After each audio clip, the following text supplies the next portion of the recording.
Atlanta. We mean that literally for the Century 21 Home Run Derby. A look at sold-out Turner Field in Atlanta, Georgia, and a look at the man that is trying to win the Home Run Derby 3 straight years, and that would be Junior Griffey. You won't see him play in the All-Star game tomorrow night, but you will see him in this Home Run Derby for the first time as a Cincinnati Red.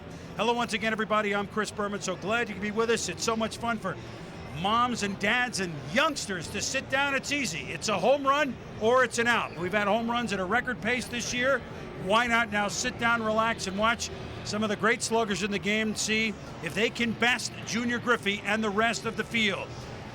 The frozen tundra of Turner Field, in which it was 100 degrees and now it's down to a tropical 90, we'll see these 8 batters, and these are kind of the batting order.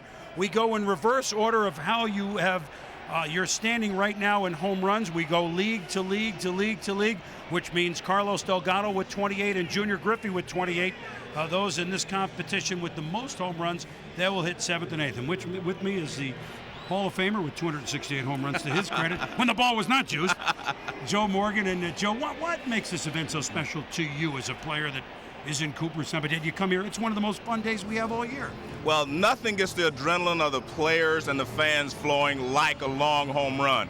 I mean, the players even play home run derby and batting practice every day, so they get excited about it. That's why you see all the players sitting around clapping and saying ooh and ah, even when the ball goes a prodigious blast or hit by guys like McGuire, who's not here today, but Junior Griffey and all those guys. So the home run is the excitement, the most exciting play in baseball. People say it's the triple. I believe it's the home run. Well, we certainly would attest to a full house here. Now, usually the last couple of years, and we were expecting tonight to have Mike Piazza, the all-star catcher of the Mets, with us. You saw what happened on Saturday, taking the pitch to the helmet from Roger Clemens. Mike is at home. He did not make the trip. We will know more in a couple of days, but we hope that he is feeling better and is back on the field soon, because he, like you and all the players, really, really enjoyed this event. And I tell you who's enjoyed it, and he's not the guy that hits the moon shots, but it's Junior Griffey. Why is Junior so successful in this event year after year, Joe, in your mind? Well, the reason he's so successful is the simple reason that he doesn't have to change his swing. Everyone else tries to lift. He doesn't have to lift. He has a slight uppercut, not a big uppercut. You want a slight uppercut, so all he does is go out and hit like he does in a regular game. That's why he's such a great home run hitter. Not because he's so powerful or not because he has such a quick bat, but he has a perfect arc for a home run hitter. We're going to be joined in the booth shortly by one of his former teammates, A-Rod, Alex Rodriguez. Now I'm going to put a loonie, this is a Canadian dollar, I'm going to put a loonie on Carlos Delgado, who's become a complete hitter this year with power to all fields. But if you're going to win it, you're going to have to go through Junior. Will it be a three-peat for Ken Griffey Jr.? Going back there to defend my title, my 2 championship belts. Well, 3, but just count.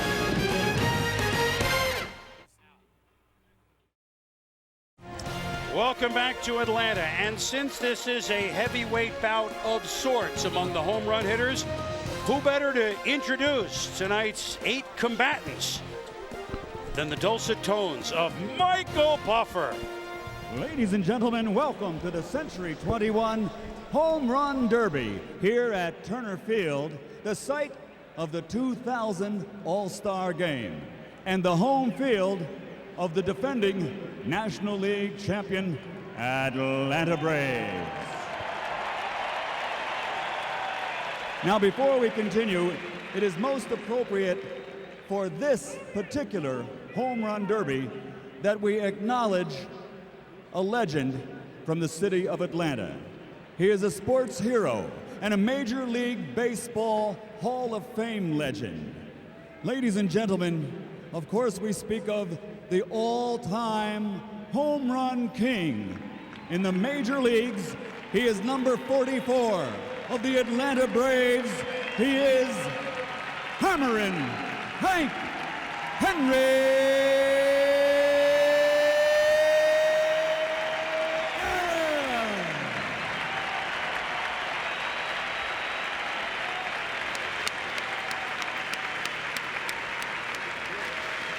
And now, ladies and gentlemen, here are the lineups for the 2000 Century 21 Home Run Derby. Batting first, with 23 home runs at the All-Star break, from the American League Seattle Mariners, please welcome Edgar Martínez.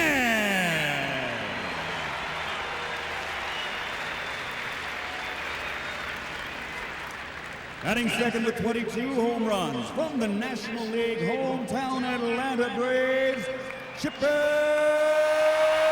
Jones.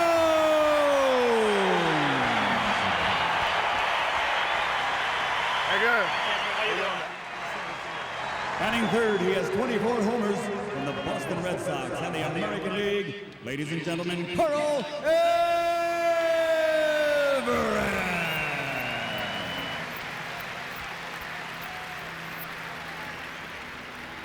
Hitting fourth from the National League, Montreal Expos with 23 home runs. Here is Vladimir Guerrero.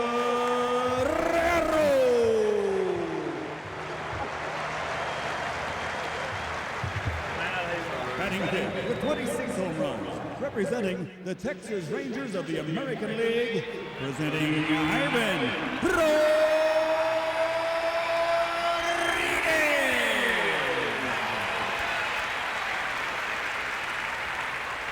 And batting sixth with 20 homers at the break from the National League Chicago Cubs. He hit 66 in '98. Ladies and gentlemen, slamming Sammy Sosa.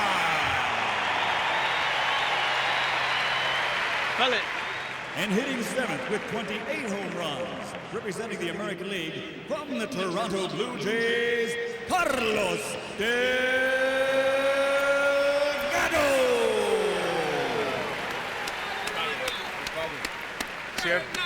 And batting eighth with 28 home runs. This year, representing the National League and the Cincinnati Reds, here's the reigning and defending three-time home run derby champion, Ken Griffey Jr.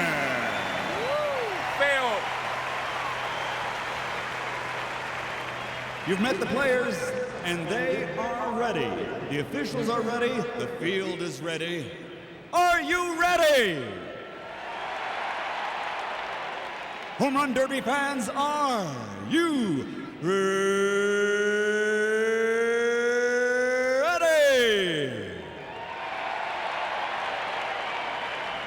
For the sold-out thousands in attendance here at Turner Field, and the millions watching around the world on ESPN. Ladies and gentlemen, let's get ready to rumble!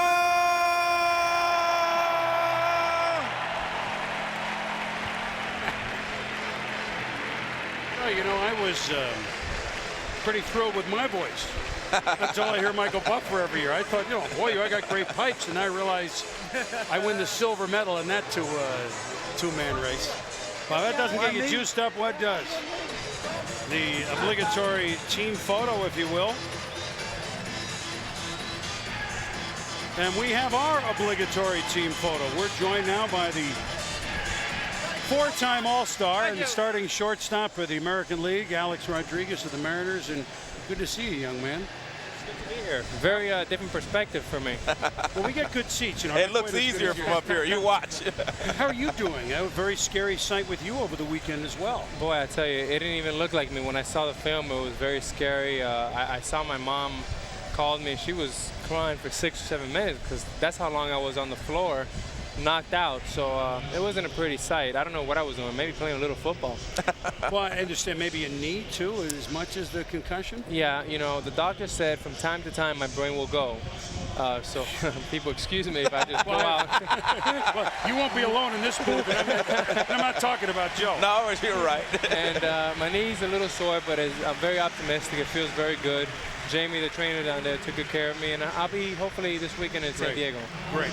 Meanwhile, let's cut to the field where one of the great all-time Atlanta Braves, back-to-back MVP, Dale Murphy, throws out the first pitch. And Joe, it's a select group of which you are a member. Those have won back-to-back MVP titles. When he was on it, he was a smooth ball player, Dale Murphy. He didn't play at this field, though. He played at the launching pad. 335 to left. Unlike most, so many of the new stadiums, like the Safeco or Pac-Bell, it's pretty, you know, it's kind of like the parks built 25 years ago as far as the wall goes, because 390 to the power alley and 330 is the shortest, but that's to right. But there's no odd bounces. There's no little crevices where you might hit one about 315 and get a home run. The wall is 8 feet all the way around, so it's an, of the new ones, as far as distance go, it's kind of an old, a 20-year-ago type ballpark. It's been more of a pitcher's park than a hitter's park. Here are the rules in case you're joining us for the first time. It's real simple. Every swing is a home run or it's an out. We bat 8 players in the first round. You get 10 outs per round. The top 4 will advance. We'll explain tiebreakers later. Now, a change this year, Joe. The semifinals and the finals are head-to-head. So whoever has the most, one, will go up against the guy who had the 4th most. So one will play 4, then 2 will play 3 in the semis, and then we'll move on to the finals, in which that also will be 10 outs, and that's a change from last year. Well, this is a gentleman who you know a little bit, A-Rod. Edgar Martínez. Can he swing? You know, he is, and I'm, of course, a little bit biased because I play with him, but in my mind, and I've heard over 100 people have said this all over the country, that he is the best right-handed hitter they've seen. And what he's done at 37 now, he is hitting the ball with power all over the field. And I describe him as a punching Judy hitter with 40 home run power, which is scary. You know, the thing I find unusual here is he has a left-handed pitcher throwing to him. That would be very uncomfortable. Yeah, normally, you know, right-handed hitters like to have right-handers throw to them if they're going long ball. Left-handers balls tail away a little bit sometimes. Does this one have a shot? It's to dead center. Our first home run of the evening. Rick Adair is the pitcher. You have your option to bring your own, which I know Carlos Delgado did, among others.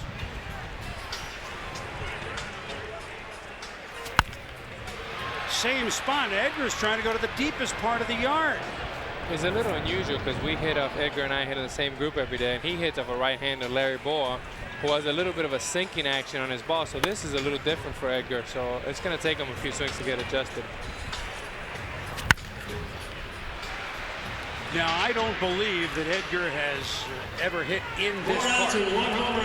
When you come, and I can ask you this, Joe and A-Rod, when you come to a park you have never hit in before, does it make a difference? Does it take you a while to pick the ball up? Well, I mean, I was asking Edgar actually how you see the ball in this ballpark. He said you see the ball very well. It's a very good background. He did say that the ball did not carry as well as he expected. So, you know, those are the 2 things you look for. How does the ball carry, and definitely how you see the ball and how the lights in the ballpark. Well, the second point, the ball does not carry well here, especially right center and left center. This will be short. So Edgar has 6 outs with just the 1 home run. You know, the home run went 432 feet. Of course, if we have a double derby, he's my favorite immediately, right, Joe? But I like what A-Rod said. I think that most people consider him the best right-handed hitter in the game because he uses all fields. He takes pitches. I mean, he understands the strike zone. I mean, he is just a fine hitter. You know, who is here as a member of the coaching staff of the National League is Buck Showalter, who, of course, was manager of the Yankees in '95. And I think he sees Edgar Martínez nightmares in his sleep, Joe, from that Game 4 with the 7 RBIs. And, of course, he drove in the tying and the winning run off McDowell in extra innings in Game 5. He still has nightmares 5 years later. Hey. Meanwhile, he snuck one, and that's getting a little smarter, about 370. Now we're going down the left field side a little more. Does it have enough juice? But I think it's what A-Rod said. Now that he's getting used to watching the left-handed slants of Rick Adair, he's starting to pull the ball a little bit better. You know, Chris, another thing that the average fan perhaps may not understand about a home run derby, I've participated in 2, and your rib cage and your lower back gets really fatigued. And I'll tell you, by the time Edgar, I'm sure he's feeling winded and a little bit tired right now. That was one of the things that they thought happened last year to guys in Boston. The second and the third rounds, they were tired by the time they got to those positions. Plus, let's face it, The humidity here is a little different in Seattle, isn't it? Oh, yes. Oh, yes. That is 10 outs. Our first But look, contestant, 10 outs, but Edgar doesn't want to leave. He's a hitter. So 2 home runs for Edgar, and Gary Miller is on the field. Gary. Edgar, you chose a left-handed twirler out there. Sometimes a right-hander to get more power will choose a right-handed pitcher. Why'd you choose Rick Adair? Oh, I think I played with him years ago in AA. I know him, so I thought I had a good chance, but he still have good stuff. Good stuff. Now, you seem to have more power pulling down the line. Do you wish you'd have pulled more in that round instead of going to center so much? I was trying, but I wasn't able to do it, so that was my best shot right there. Okay, we'll see how that holds up. Back to you, Chris.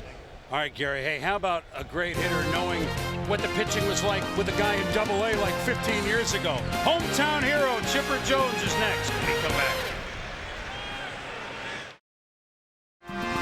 Welcome back to Atlanta. You know what? Just because baseball Major League style is dark on Wednesday, it's not on ESPN. On ESPN2, see the best of the minor leagues. 7:30 Eastern, the AAA All-Star game from Rochester, New York, home of the Red Wings. Ruben Sierra's going to play in that game. And at 10:30 Eastern, the AA All-Star game from Bowie, Maryland. Chipper Jones has one of the longest homers ever hit here at Turner Field. Now, admittedly, it's only been open for a few years. But Jeremy Burnett's 457. That is the longest. Now, I know Big Mac is not here tonight, but with Sammy Sosa and Junior Griffey and Carlos Delgado, maybe we see one longer than that tonight, Joe. What do you think? Well, it's tougher to hit it over 450 when you're supplying all the power. You know, a lot of times when you catch a Nolan Ryan or Randy Johnson fastball, you get it out of here. And a nice ovation for the MVP of the National League last year, hometown hero Chipper Jones. 45 homers last year is a National League switch hitting record. Mickey Mantle with 54 in 1961 is the Major League switch hitting record. 45 more, the majority of them last year, 30 lefty, 15 righty, but that's by far and away the best righty power side he's had. So obviously Joe and A-Rod, no surprise that he's going to hit lefty off of one of his Braves coaches, Glenn Mother Hubbard. Chipper, I was with Chipper this morning, and he gave me a beautiful tour of this incredible place. Was able to see all the facilities and all the beautiful amenities they have here. So he's very proud of this place. I'll tell you, it's a gorgeous place here. It's taking him a little while to get going. Lefty. This one is to deep right center. Back it goes. Back. Oh, yeah. Just eases one over the 8.5-foot line. There's always more pressure on the hometown guy than it is anyone else. I mean, all the ovation he got and the fact that he doesn't want to disappoint his hometown fans. So you hear the mic at the plate. But the players are. I mean, we're micing the plate now. Well, not actually the plate. Have you ever interviewed home plate, Joe? We had to fill some time way back in the early days of ESPN. Don't knock home plate until you've talked to it. This homer was 412 feet. This one is to dead center. Back, and it's gone. I think this tells you the difference in today's players and how strong they are. I mean, center field to them is just like, you know, pulling it. I mean, they don't have to try to pull a ball. These guys are so strong that they can go straight away, and there's no doubt that all the players today are bigger and stronger than ever before. Hey, Rob, when you hit a ball to center field and it's a no-doubter, is it kind of a chest out going around the bases? I'll tell you, when you hit it to center and you really hit it square, you know that it's going to be a long ways, and we feel very proud that you can hit it out to center field and actually know it right when you hit it. It's a great feeling. Center field was always the big boy territory before. Tony Perez, my former teammate's going to the Hall of Fame. That's what he always said. Only the big guys can go straight away. Just missed this one, so that'll be 6 outs for Chipper with 2 home runs. So early on, we have not seen a launching pad type evening, Joe and Alex. This is definitely a different ballpark. I mean, the ball doesn't carry here as well as it did at the launching pad. I guarantee you Edgar would have had at least 3 more home runs had they been playing at the old ballpark across the street. All right, here we go. It's Chipper trying to juice himself up a little bit. Got 3 outs to go with just 2 homers. Now 2 outs to go.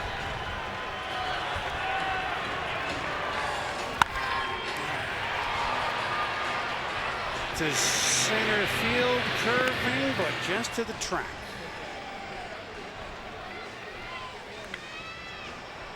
Well, he's down. That'll do it. So 2 homers for Chipper. I'm sure he's a little disappointed. Here's Gary Miller. Gary. Woo! Chipper, you got a standing ovation from this crowd. You got your own coach pitching to you. The good and the bad of being here at Turner Field for this. Hubby should have been a pitcher. You guys are all complaining about the pitching. No, he did good. He did good. Just a little under him, you know. It's just a matter of a half inch whether the ball goes out of the park or not. I was getting under him, so it was fun. How come everyone's going to center field? How come you guys aren't pulling the ball? I don't know. Most of us like the ball out over the plate where we can get it extended. I'm sure you'll see a pretty good exhibition of the guys behind me going straightaway right and straightaway left. Well, maybe you'll make it into the second round for the first time. I don't know if 2's going to hold on. I doubt it. We'll see you in the All-Star game. Back to you, Chris. All right, Gary, Chipper, thank you. Here are the homers that he hit. Well, this is the one that. Now this is on our ESPN True Track. Well, basically, there with you. just looked like he muscled that ball out. He didn't get the extension that he was talking about. He's just so strong, he drilled it over the right center field wall. Now 2 is the number thus far. Can Carl Everett of the Red Sox, wearing 2, best it? Back in Atlanta, John and Joe next Sunday night. Well, I can guarantee there'll be a couple of home runs here. Oakland, who's like, they stop at every base at the keg and fill up and then keep running around. I mean, they're like your favorite team. The A's against the maybe not your favorite team, A-Rod. The A's and the Colorado Rockies, where the runs have been unreal at Coors as always.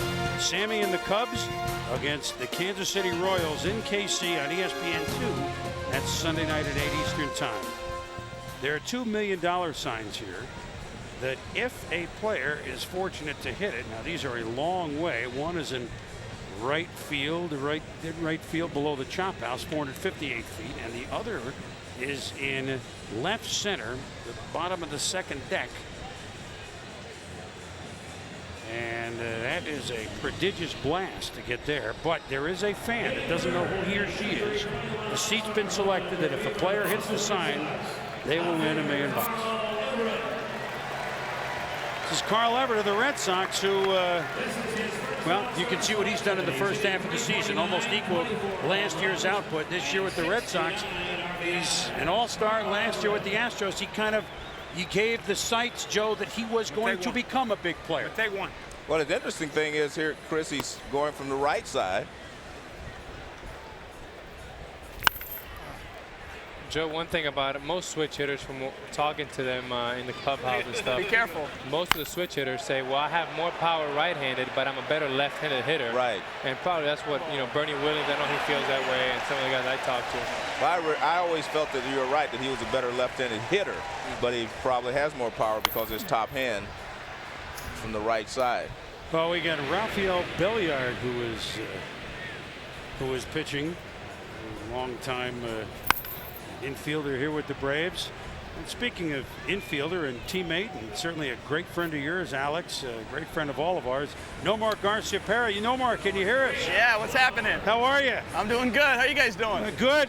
Carl's batting righty. What do you think? You know what? I don't think he knew which side to go from. I think he's a little nervous, so he's like, all right, let's go up right-handed. Oh, there you go. There it is. You've seen that all year, huh? There you go. Yeah. Back, and gone. I mean, he came and wanted to be a Red Sox right away, firing daggers at the Yankees. I mean, that's a true Red Sox, isn't it? No, and that's great. And for him to get off to such a hot start, it's pretty important in Boston. Oh, look at him. Oh, is it stay fair? Oh. We need Fisk to wave it fair, Nomar. Wow, that's good. I'm going to try. I'll blow it for him. What has he meant to this team this year? I mean, the way he came in and produced and actually played defense in center. Will this one stay fair? Yeah, home run. He's meant an awful lot to our ball club. He really has. I mean, he's just come in, like I said, he didn't feel like he had to do too much. He just said, you know what, I just want to be accepted. And he's been accepted and just done his job. Hey, Nomar, you got words for A-Rod up here in the booth? I got words for A-Rod. You know, he's going over there relaxing right now, isn't he? He's sitting up there all nice and comfortable and everything. Well, Nomar, we want to know when you're going to go hit, because I know you can hit at least 15 in this tournament right here. Are you kidding me? No. Let the big boys go. I'm way too small. Well, Carl's doing well. Yeah. Well, he's the leader with 3 already. I know. Right now, I bet you his back's a little tight, a little sore. You know, it's not easy. It's not as easy as people think. You know. Well, you were last year at Fenway. That was it's tough, like Chipper did, hitting in front of the hometown fans. Yeah, it is, because you got all your adrenaline going. And, you know, they tell you to take it nice and easy swing, and you just can't do that when you got the crowd behind you. There you go. Take it easy. Take your time. Yeah, like I should give him advice. Hey, Nomar, while you're with us here, and I know we're watching your teammate Carl, but oh, he's going for the line again. Back. Home run. Now he's figured out down the line. Hey, Joe, those would be out in center field, wouldn't they? Yeah, but down the line is the best place to hit the ball here in this ballpark. Nomar, 389 for you to lead the majors in hitting at the break. I mean, is that what I am? I don't even know. Well, I couldn't even tell you. I mean, you're almost in the zone where you go 2 for 5 and your average drops. Hey, Nomar, that's the best way to keep it up there. I don't even know. The way if we win, that's all that matters. Right, that's the best way. Hey, it's gone again. How about that? Notice Carl's tugging on the batting gloves. That's a good sign. I like that. Yeah, he learned that from you, right? There you go. He's doing well. There you go, Carl. This one is not going to quite stay fair. It's drilled as well. 5 homers with 1 out to go. Everett with 24 homers at the break. That's tied for 6th in the American League. And here's someone that had... well, I guess I'd say he picked the right side to hit from, you know? He did. There you go. Will this get enough juice? Back. There you go, Carl. Hey, Nomar. Yeah. If he really wants to show us something, next time he'll go up left-handed. What's that? He'll go up left-handed next time in his next round. Yeah, he'll throw them all off, right? Yeah, he's definitely going to be in the second round. And, you know, he's that kind of an athlete. He can do that. Wow. That's great. Great job by Carl Everett with 6 home runs. Gary. Carl, 6 home runs. The rest of the field only has 4. You got in the groove there, and you figured out from the other guys, you got to pull the ball in this place, huh? Well, I surprised myself there. I didn't expect myself to hit that many. I just wanted 2 like those guys, but you know, Raffy was putting the ball right there where I like it. Unfortunately, a couple of them went foul. So the key is the pitching. Well, if you get the pitches that you like, pretty much with these guys out here, they're going to hit it out. Now, your teammate Nomar Garciaparra was describing the action for us and said you might have been a little bit nervous. This isn't as easy as it looks, and you wouldn't decide whether you wanted to bat righty or lefty. I guess righty was the way to go. Yeah, I decided to go right-handed because it's more natural. Left-handed, if I go up there, I probably wouldn't have got any out. So, you know, I'm pleased right now. Well, you're looking good. We will see you in the second round, it looks like, for now. Let's go back to Chris. All right, Gary. Quite a show by Carl Everett, guys. Well, you know what I like about his swing is he keeps his hands up. He doesn't drop them. And therefore, any ball waist high and above, he can really hammer. Here's the 4th one, Joe and Alex. I like the way he swings down through the ball. Right. And even when he misses it, Joe, he can get enough carry where he can get a home run or 2. He didn't have any cheap ones in this round, but that perhaps might help him in the second round. Last home run went 434. Well, from north of the border come Vladimir Guerrero and Carlos Delgado. These guys can flat out hold it. We've seen 3, and Carl Everett is our leader thus far. We have 5 players to go here in this first round. After the 8th, and the top 4 advance to the semis. Now, if we're looking for prodigious blasts, this is the far off shots, Joe, that you're right. the batter has to generate just about all the distance here with his swing. 430. And how about on the roof? Misses. The Drifters singing up on the roof, 433 feet, 80 feet high. And the only man ever to hit it in the second deck here at Turner Field was Vladimir Guerrero's teammate. That's Rondell White. So sometimes it's not the hugest guys that get this done. It's I guess timing and a bunch of other things. You know, sometimes it takes the right pitch and the right swing, and that combination, the ball can go a long way. And sometimes those shorter guys like Edgar and Randall White, they have that compact swing that the ball just goes a long, long way. Joe, here is Vladimir Guerrero, who last year with 42 home runs broke his own Montreal record with 38 home runs. He's got 23 already at the break this year. 369 average is third in the league. His 76 RBIs are second in the league. Yet a lot of fans don't know about him. Well, they don't know about him because he plays in Montreal. Both he and Jose Vidro have put some awesome numbers up. But the most impressive thing about Vladimir is that he was a free swinger his first couple of years, struck out a lot. And then he went something like 70 at bats this year at the beginning of the season without striking out. I mean, he has become just a great hitter. Oh, man. That is just juiced about 16, 18 rows back. So Vladimir Guerrero on the board. And there's Carl Everett, who put on a show. I mean, Joe, this is the type of guy, and where we're in the clubhouse in Seattle and many major league clubhouses all over the country. And this is the type of guy that when he comes up to the plate, even Major League Baseball players stop and say, look at this guy. And we marvel at his talent because he is unbelievable. Hopefully people get a real opportunity of seeing what this guy's all about in the next 10 or 15 years. Well, here we are in Atlanta, and I have a dilemma here, Joe. Do I go back in English, in Spanish, or in French? What you want me to one each? If he keeps going, you want me to rotate him? What do I do? Well, that's an out. Well, when you're hitting 370, and Alex would know how this happens. You hit 370, you hit a lot of line drives as well as home runs. I mean, to be honest with you, can you tell the difference in the sound of his bat as compared to the other? Oh! I mean, just listen to how the bat comes up, the ball comes off his bat. Atrás, home run! That is a different sound, Joe. You're absolutely right. I mean, his bat, the ball coming off his bat makes an entirely different sound. Sounds like an explosion. Yeah. That was up in Rondell White territory. Second deck. Is this going to carry to the wall? Not quite.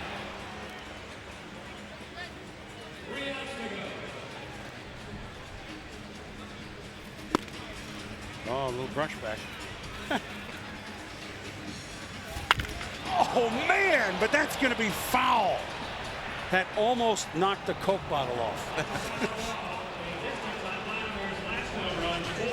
Okay, that second homer is Ernie Banks. Mr. Cub and Mr. Cub, Joe.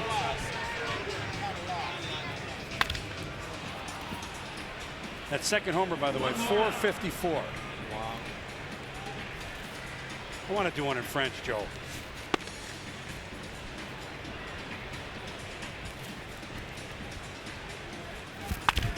Well, not going to have the chance to say loin, circuit. Alvaro Martin will visit with the Dominican Republics and the Expos' Vladimir Guerrero. I mean, with Vladimir Guerrero of the Montreal Expos, a man who lost his luggage on the way over here, and he's using somebody else's bat. ¿Qué bates estás utilizando hoy? Bueno, siempre lo que he usado siempre en la liga y ahora mismo lo estoy usando también aquí en esos home deck. He's using either Andrew Jones or Edgar Renteria's bat, whichever really is good for him. He had 12 home runs in 24 games in the '94 Summer League in the Dominican Republic. That was the first time he showed power. We'll ask him how. En el 94 explotaste en poder. ¿Cómo fue? Bueno, ya que comencé a levantar pesas, no levantaba y gracias ahora. Siempre la uso en 3 veces y siempre comienzo a hacer swing también, como lo estoy haciendo ahora. Eating well, lifting weights helped, and of course, organized baseball for only the second year in his life really, really helped. Let's go back to Chris. Alvaro, thank you. And Vladimir, thank you. And what a titanic blast, guys.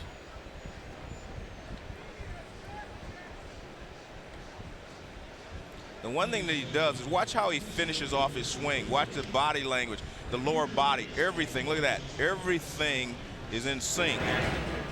I mean, it's just he's got a beautiful swing. That's why he generates so much bat speed and so much power.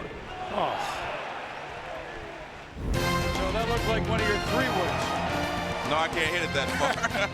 Pudge Rodríguez will be up next.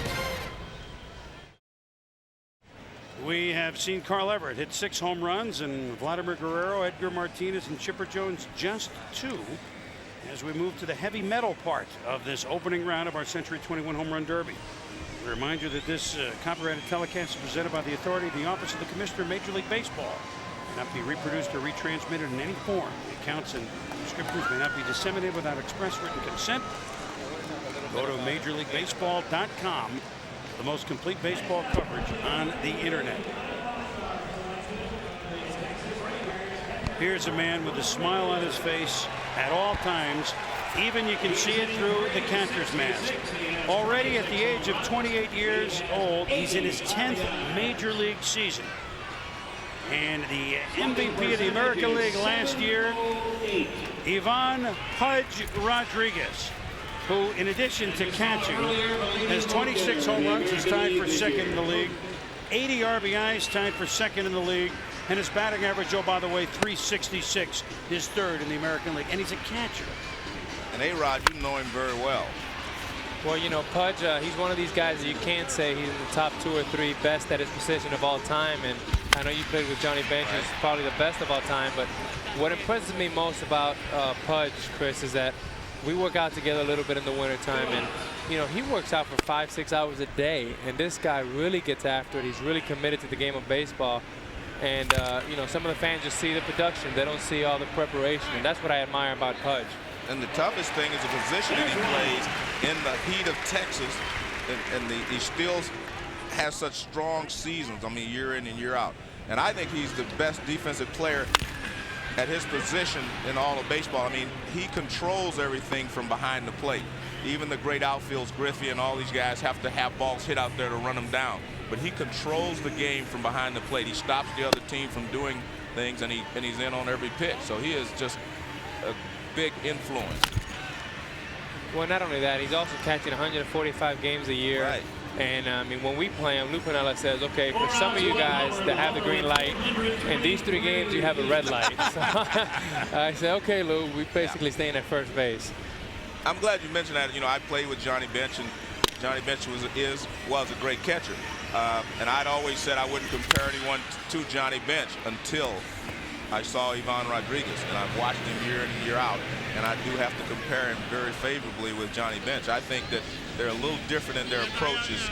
You know, I think that Rodríguez is a little more finesse. Bench was more of a powerful force behind the plate. He played the defense with a power, but this guy is so quick with his release. He has great footwork, and he's become, you know, just a great hitter. In fact, I've said often that I think he's, you know, you may have to consider him one of the best players in the game, meaning in the top 2 or 3 in the whole game.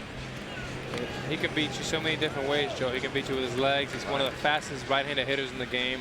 He can hit the ball 500 feet, 450 feet to right center, and he can beat you with his arm and glove. So he's an unbelievable talent. You're right. One thing he hasn't done here is hit home runs. You talk about the defense, 8 gold gloves. As far as catchers, only Johnny Bench's 10 are more in the history of the game. And he will pass Johnny before it's over. But he only hit 1 home run. He's with Gary. Home run. Obviously, you want to hit more than that, but you told me you never hit many in batting practice anyway. How different was it to be out here and try to hit them? Well, hitting home runs is not easy. I mean, especially when a lot of people's watching you. But I having fun anyway, and I have a great time. Pretty tough for a guy who's hitting .366 to hit a lot of bombs, but last year you only had 15 home runs at the All-Star break. You're on a pace to hit more than 50 this year. What's going on? Well, I just hit the ball good. I just try to step back and try to hit it hard, and I just go out there and don't look for home runs, just try to get a good count on the baseball. It was great to have you out here. Thanks, Pudge. Back to you, Chris. All right, Gary, thank you. So Pudge only hit 1, but here's a guy that hit 129 in 2 seasons. Sammy Say It Ain't Sosa coming up. Carl Everett of the Boston Red Sox is leapt in front of everybody with his hitting down the line, 6 home runs. And speaking of Boston, who can ever forget last year on the Monday night before the All-Star game, the show that Mark McGwire put on, peppering the Mass Pike, peppering the New Hampshire border, peppering Maine, peppering Nova Scotia. I mean, it was unbelievable. And the fans out there on the street, man's down street in front of the cask and flagon trying to catch the balls. And Big Mac isn't here this year with us, but a guy that can pull them maybe not quite as far, but except for Mark McGwire, this guy has hit the 2 best single seasons in the history of the major leagues in the home run department. 63 last year, 66 the year before. Sammy Sosa, who did not do well at Fenway last year. Joe, maybe this is the year. Well, maybe this is the year for Sammy, because I tell you what, I talked to him the other day. He's back. He's happy now. A lot of controversy around Sammy for a couple of weeks there with the trade that may or may not happen. And no matter what he said, it did bother him a little bit. Now that he's decided he's going to be in Chicago the rest of the year, I expect him to go back and have a good year. And he's happy. He was having a good time before the game today. He's really back on the Sammy Sosa pace that we know and love. You know what is interesting? We can see up here the flash bulbs going off with the cameras. By far the most going off for Sosa thus far tonight. Well, he got the biggest ovation when they were introducing the players.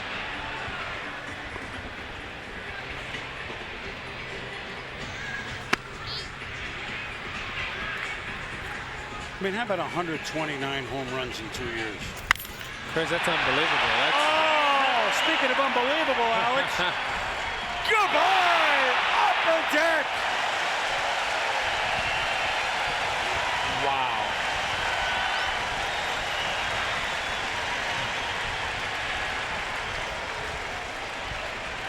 You know what? When that fella bought that seat above the 1996 banner, I don't think he thought he would catch a ball, Joe. This is to left, back it goes. Does it have enough juice? Yes, it's a home run. Hey, Barry Bonds is on the field. Barry, can you hear us? Yes, I can. Hey, what about that shot from Sammy? What about that first home run? I don't think anyone's ever gone up there, not in a game or in batting practice. He's amazing, man. He's really amazing. He's turned into an outstanding hitter. I know you're standing in left field when he bats, so you hope it doesn't go over your head, but do you marvel when you sit and you watch a guy like Sammy hit these homers? You know what, you marvel over a guy who's come into his own like Sammy has.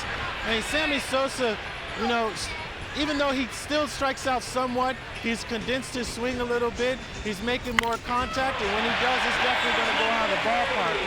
And you got to commend a player like that. I mean, when you see a person who has potential to be an MVP type player like Sammy Sosa, that's what the people want to see, and that's what they're seeing in the year 1998, and you're going to see it in the future. 96. Or 99 it was. Hey, Barry, that first one they said went 496 feet. Yikes. I don't think I can hit a ball that far. But I out-aged Sammy Sosa. But he is absolutely amazing. He is so strong. You know, you got to just look how he taps his foot back to get his body balanced. He uses his hands very, very well. The only time that you see Sammy make a mistake is when you see his front shoulder flying out. But when he keeps that front shoulder in and really concentrate and hitting the ball the other way, as I've watched him before in batting practice earlier, then it's pretty tough to get him out because he's going to drive that ball to left field really good. But the only time you'll see Sammy get in trouble is when you see that front shoulder fly out. Hey, Barry, speaking of shoulders, the upper body of Sammy, does that remind you of someone that you knew as an infant, and obviously till now, Willie Mays, as far as he's not the biggest, huge guy, but the strength from the chest and the shoulders. Does he remind you of Willie a little bit in that way in the build? No, nobody reminds me of Willie Mays. I didn't mean it. No. I don't think anyone in this game I can compare to Willie Mays. I mean, if you want to compare somebody to Willie Mays defensively, you're going to have to put Ken Griffey Jr. and Andre Jones in that category as far as defensively, because they run the ball down very, very well, and they're very consistent at it. But as far as a hitter and just a strict sergeant on the field, I don't think anybody's ever going to compare to Willie Mays. Oh, no, I think we all agree with that. Oh, wow. Back. Goodbye. Wow. 5 for Sammy. Hey, Barry. Yes. How's your thumb? My thumb's doing good, Joe, right now. And you know, I'm really grateful of being out here just so, you know. And you have to be commended for being here. Yeah, I mean, you know, I've told people before, you know, one day you're not going to have the opportunity to come here. Wow.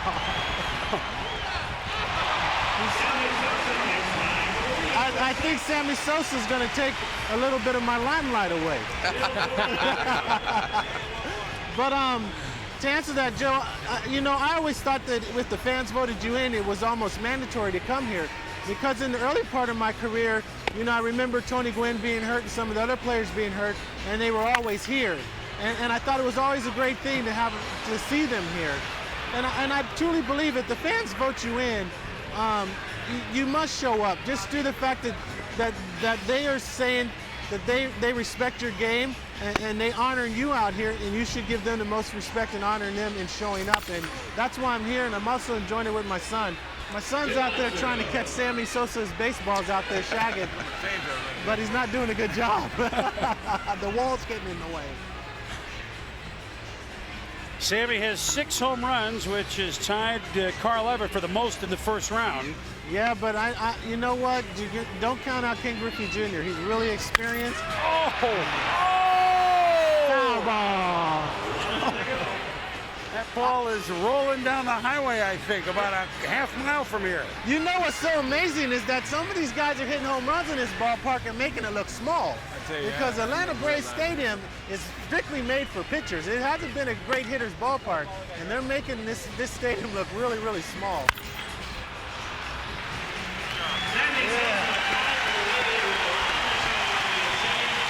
A 6th spot for Sammy. He's definitely moving on to the second round. And Gary, he had some moon balls. Sammy, you made it. You'd only hit 3 home runs in 2 previous competitions combined. That third swing, 496 feet, the longest home run ever hit here. Much love from the crowd. You need a little love these days, don't you? I think so. For the last 2 years that I've been here, I've been struggling. So I said this time, I'm going to concentrate myself, and I'm going to go out there and try to make contact. And I don't want to let my people down.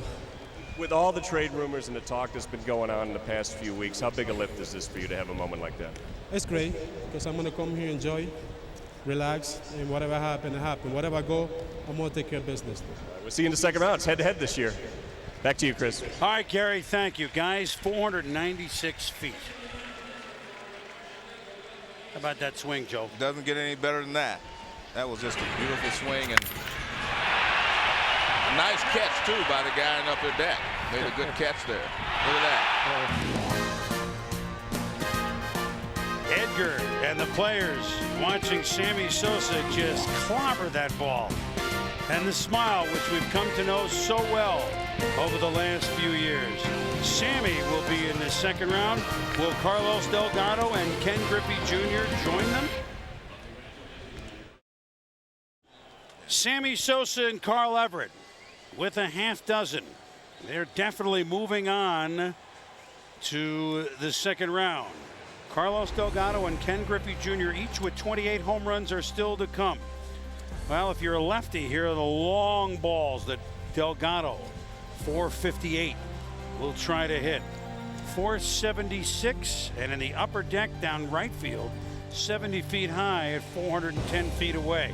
Although we should point out what we did at the beginning of the show, that the shortest dimension, and most parks have shorter dimensions than this, but 330 down the right field line is the shortest. Now here's a slugger that can hit with power to all fields, Joe and Alex. Carlos Delgado, who has 28 home runs, first in the American League. His 80 RBIs are tied for second in the American League behind Edgar's 87. He had 44 homers last year, 38 the year before. Remember when he was just a youngster, he was tattooing them off those Windows restaurants up in the Sky Dome way back as far as '94. And a key figure here, Chris, is that he only needs 2 home runs to advance because he would have more home runs than the other guys. That go mileage. And Ken Griffey Jr. is basically in the same position. Well, you see that Carlos said go mileage. That's Andy Stewart. Carlos brought him here. He's the Blue Jays bullpen coach, so he's serious about this. You know, Carlos has always been a very powerful hitter ever since he came into the league. The one thing that I'm so impressed with the last 3 or 4 years is he's a tough out. He'll take his 100 walks a year, 120 walks a year, and he's able to hit 50, 60 home runs. He hits the ball all over the place, and he's also a very good clutch hitter. So Carlos is a very tough man to deal with when you go into Toronto. Well, I think the thing that impressed me about all you guys, you know, all you young hitters, is that you have all improved. You've learned, you continue to learn about hitting and learn more about yourself as a hitter. I mean, all of you guys I watch, I've seen you from the first day you came, and now I look at you as a hitter and I'm amazed. And I look at Carlos from the first time I saw him, Griffey Jr., all these guys, I see the progress that they've all made. There's one to right field. Back it goes. And it gets there. You know, Chris, one of the hardest things about doing one of these home run contests that we're always talking about is, you know, you have the cage, and the cage, what it does for a player is a security blanket, and you feel very, very comfortable. Once you take it away, the guys feel like they're in an island all by themselves. And it's not affecting Carlos very much. But you know what, A-Rod, I also think the cage helps you to focus. You know, it makes you focus on the pitcher instead of looking around the stadium itself. Exactly. Well, he's already in the next round because he has hit 2 and now 3. Well, so now he's getting this. Puts him in. He's getting the stroke down. Have that shot of Boomer Wells, who's going to start the All-Star game for the American League. And Carlos, hair is not in Toronto. Hey, he can hit him long that way too, the opposite way. Huh? Look at Boomer. What a first half he's had. Last year, Carlos had blonde hair, didn't he? He's had all sorts of looks. But I tell you what, the look of those numbers that I gave you, along with a .363 batting average for a guy this size, with this strength. He's truly become the leader of that team over there in Toronto, and I'll tell you, he's a go-get-him type of a guy. He's always very talkative, very energetic at first, and the one thing that I love about Carlos, he comes ready to play night in and night out, and that's something that you have to love as a teammate. Right. You know, he had a decision. I mean, it was a touch and go at the end of last year. Was he going to stay? Remember, he got hurt the last week of the season, but was he going to stay or not? And right at the end of the season, he and the Blue Jays came to an agreement on a new long-term nice pitch, deal. Andy. Allows him to be the leader, as you say. And we won't ask you about your comments. No, I'm not going to draw you. You would think where we're going, but we're not. This is a night of fun. I thought you were going there, Chris. No. Hey, I was going to deflect it anyway. Come on, Joe. Hey, Rod, you know better than that. Well, you'll have an interesting decision to make at the end of the year. It should be fun. I'll tell you, you know, Carlos is really intense about this. Look at that. He's very intense because he's screaming in Spanish to his pitching coach over there. I mean, his pitching guy. So he's intense. He's serious. Andy Stewart, who's a bullpen catcher, is serving up almost at the base of the wall. Carlos with 5. Remember, Jonah, I put that loony on him at the beginning of the show. Remember that? You did.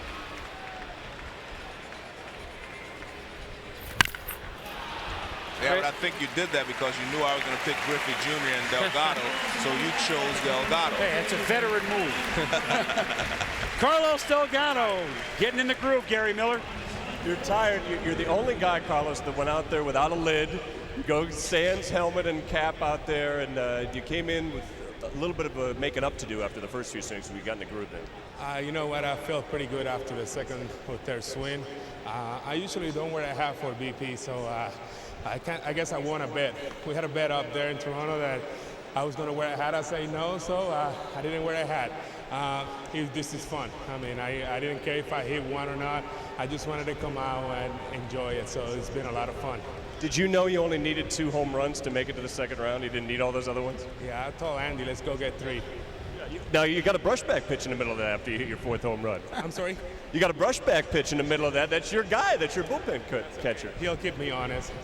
Okay, best of luck in the next round. It's head-to-head. Thank you.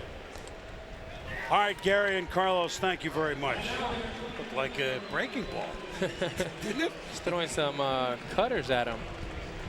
You know, Chris, in my mind, I think, you know, National League has Sosa, Griffey, and McGuire. I don't think there's a guy in baseball in the American League that perhaps has more power than Carlos. He's unbelievable. Well, he just gave us a glimpse. And you can see that smile. He has a good time out there, and he said he wanted to have a good time, and he did. Well, we've heard from everyone except some fella named Junior. First time at the Home Run Derby as a Red. Back in Atlanta, Carl Everett, Sammy Sosa, Carlos Delgado advancing to the second round. Will Junior Griffey, who needs only 2, join them or not? Junior trying to win this Home Run Derby for the 3rd straight year and 4th overall. And by the way, he began the season with 398 home runs and leapfrogged over Dale Murphy, we've seen tonight, Al Kaline, Cal Ripken, Duke Snyder, and now Junior with 28 home runs this year at 426 has tied the legendary Billy Williams. Canseco, of course, is still playing, but he's next in the sights, and he could get up as high as the Hawk, Dave Kingman, Carl Yastrzemski. I mean, these are some serious names that someone who's just 30 years old is approaching. Hello! I think I remember how to do this. It's gone. Alex, you marveled at him day in, day out as a teammate till this year. You know, I think Ken is just an unbelievable talent, and playing with him, I really get a great appreciation of what his talent is and what it identifies, I guess. But Junior really has a big advantage, I think, over everyone because his endurance is second to none. He's the only guy I've ever played with that he can take 70, 80, 100 swings and not get tired. So his endurance really pays off in these type of home run contests, and that's why he's done so well over the years. What did he teach you about playing the game of baseball? I don't mean about how to feel. Back, well, let me curb that for a minute and say Junior is joining us in the second round. What did he teach you that goes beyond the basic baseball skills? You know, the greatest thing about Griffey is that he's in the lineup every day. I've seen him play with a broken wrist. I've seen him play with pulled hamstrings and bad knees, and that's what he taught me about the game of baseball. His passion for the game was second to none. He wanted to play the game day in and day out, and he really worked at it too. And earlier in his career, he took, like I said, 100, 150 swings every day before the game. I didn't know how he can do that. You know what? I was there one day. He took early batting practice, then he hit with his group. And you're right, he took so many swings. I said, man, aren't you going to get tired? You'll be too tired to play in the game. He said, no, never get tired. Oh, hitting. And, you know, exactly. I guess you're right. So I've seen him do that and go out and have a good night. And I mean, when most guys are tired in the second or third round, I mean, he wishes there were 10 rounds because he's just right in his peak, I guess. A lot of guys have Barry Bonds especially, I have a great affection for Barry because he has a sense of history. He knows what Willie Mays, knows what all these guys did. Have you ever thought about what you're going to do? Are you going to 500 home runs, 3,000 hits? I mean, do you ever think about those things as an accomplishment for you before your career is over? You know, it's something you think about, Joe, but I'm just so happy to be playing right now, and I really focus on the present tense because I feel like as an athlete, that's when I'm at, another home run by Junior. Number 4. I feel like I'm at my best when I think about the present tense, not the future or the past, but oh my, look at that. Is there a question here? Back, gone.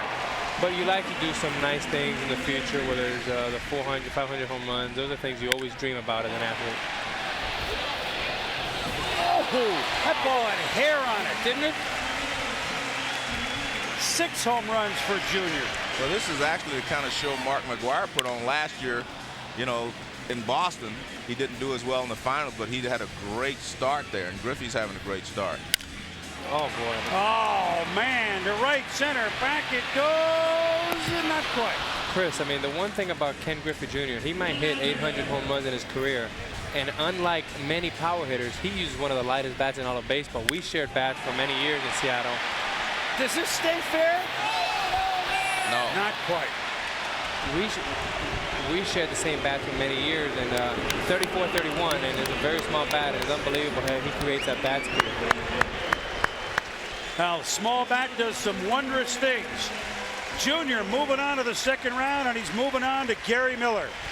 Junior, your very first swing goes out, and you come here, you set a tone for defending your title. You're giving them something to shoot for. No, I mean, this is for the fans all around the world, and especially a show for the people here in Atlanta. This is something that is a lot of fun. Guys enjoy sometimes doing it. But like I said, you know, the people who punch the ballots to get us here, you know, this is what we do. This is why we do it. You're not going to be able to play in the game itself, but you said it was important to come back and defend your 2, make that 3 belts. Well, somebody has to. Yeah. All right, you're going against Carlos Delgado head-to-head for the first time, and the first time as a National Leaguer. Hopefully you're up for it. Well, you know, he's a great competitor. You know, I've played against him for so many years, and he's done some tremendous things offensively and defensively.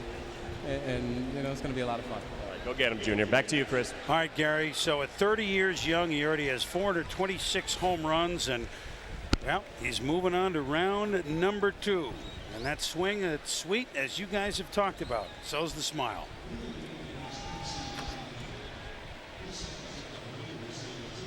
It's not loud rock and roll music when he swings, is it? It's more like mood music. There's his son, Trey. Yeah. That's a great shot, guys. Well, we have 3 names you might have expected, and Carl Everett, the outsider, Sammy and Carlos Delgado, and Junior Griffey, the 4, moving on to round 2 here in the Home Run Derby. Welcome back to Atlanta. You can join ESPN Radio tomorrow at 8 Eastern Time for the Major League Baseball All-Star Game. Charlie Steiner, Dave Soup Campbell bringing the midseason classic from here in Atlanta. Check your local listings for the station in your area. Tune in tomorrow night at 8 Eastern. That's 5 Pacific, 2 in Hawaii. The All-Star Extravaganza. Now, the way this works here is that Sammy Sosa is essentially seated 3rd with his 6 home runs in the opening round. Carl Everett is seated 2nd. Delgado with 5 homers is seated 4th. Ken Griffey with 6 homers seated 1st. The reason Griffey, Everett, Sosa are 1, 2, 3 is that the tiebreakers are how many home runs you have at the break. Griffey with 28, Everett with 24, Sosa with 23. So it'll be head-to-head now. Sosa at Everett, if you will. This is a change, Joe. Yes. This head-to-head in the second round. I kind of like it, don't you? Well, I think what they're trying to do is there have been some complaints of guys get tired trying to go through too many rounds and get to the final. So I think this works better. I think this is a good way of eliminating some players. Sammy had 6 home runs in the first round, including the longest. So Sammy Sosa, almost 500 feet with one of his home runs, one of his 6 in the first round. That was the longest of anyone in the first round. 31 years of age in his 11th major league season from San Pedro de Macorís, the Dominican Republic. And Alex, you were saying something in the break about Sammy not having the hot streak yet. Well, I was talking to Sammy, and he's back in good spirits. He's having a good time, and he basically just said he hadn't gotten in a really good hot streak like he has the last couple of years.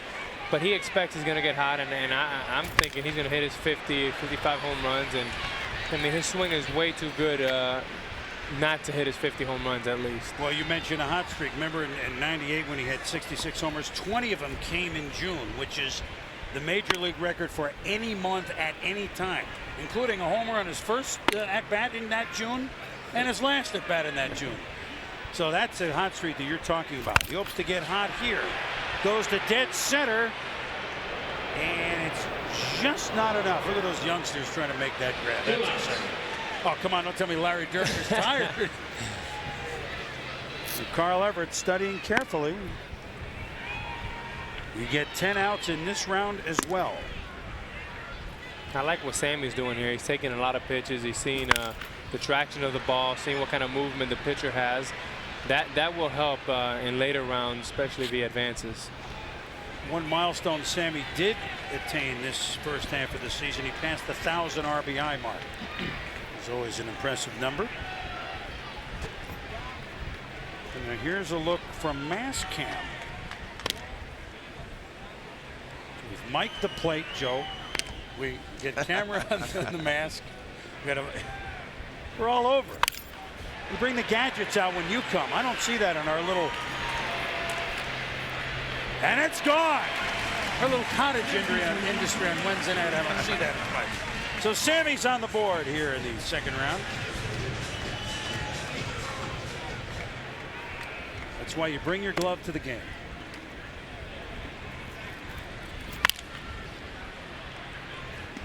Chino Catahia, the Braves coordinator of Latin American development, is the pitcher for Sammy. Nomar Garcia Perez back with us, and Nomar, so what's Carl Everett doing here? Sizing up Sammy, trying to pick a number? Is he nervous? You know what, I was looking at him. I don't think so. I think he's just focusing on himself. Well, look, we don't need to focus that far. Oh my God! And we were just all watching that, I think. Holy smokes! Don't you think Sammy should use a broken bat to make it fair for everybody else? It's not going to matter. We're going to petition the rules committee, Nomar. Right? That's a good one. And I was always wondering, you know, does it count if it goes through the wall? Because as hard as these guys are hitting the ball, it may go through the wall. Hey, how about Sammy if he got to hit, you know, he did earlier in his career as a White Sox, of course, but Sammy at Fenway on a regular basis. What do you think, Nomar? He may hit it through the wall, like I said. He may hit it through Fenway, but he can do some serious damage at Fenway, that's for sure. He's got a pretty good park to hit in anyway. Yeah, oh yeah. Wrigley Field. Yeah, I'm sure he likes Wrigley as well. Yeah. As Ernie Banks would say, the friendly confines of Wrigley Field. That second homer that Sammy hit was 486 feet. Oh, man. Sky to center. Back it goes. Back. Gone. I'll tell you what, the ball, he's hitting the ball and it's really carrying. It doesn't look like he's getting all of it. There's Ernie Banks. I mean, and the ball is really carrying for him. He's getting that good rotation on it.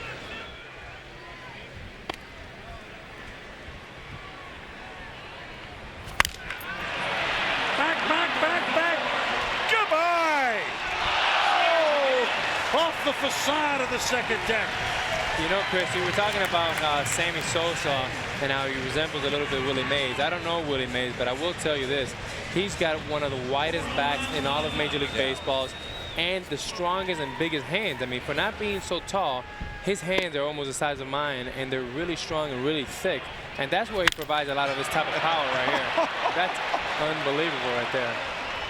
Oh, that's another upper decker. Well, he's gotten into a groove. I mean, it took him a while to hit his first one. Now, all of a sudden, he's gone crazy. Well, that's what I meant before by the upper body, and you know that. I knew what you meant. Hey, you and I have both discussed too many times how great we thought Willie Mays was. No one has, compares. No. So Sammy with 5 homers, 6 outs, and the smile, the perpetual smile. So Sammy, for his career now, has 359 home runs. So 400 for him after a comparative late start. Oh! He may get 400 on that swing alone. That might be 500. That might be 500. That's my call on that, Chris. 500. Look at the crowd. That has to be 500, Joe, right there. That is unbelievable. He's getting a standing ovation from all the fans here. Look at this. Well, what did we do? Before he came up the first time, we said, remember Big Mac at Fenway? Maybe this is Sammy's show place tonight. We don't lie here on the Home Run Derby. Oh, man. Sammy. Isn't it wonderful to go, oh, is this going to stay fair? Yes. Oh, yeah. Isn't it nice in a not your home park to have the whole place cheer for you? That is the ultimate compliment for any player, to get a standing ovation, and Sammy's had his share over the years, that's for sure. Oh.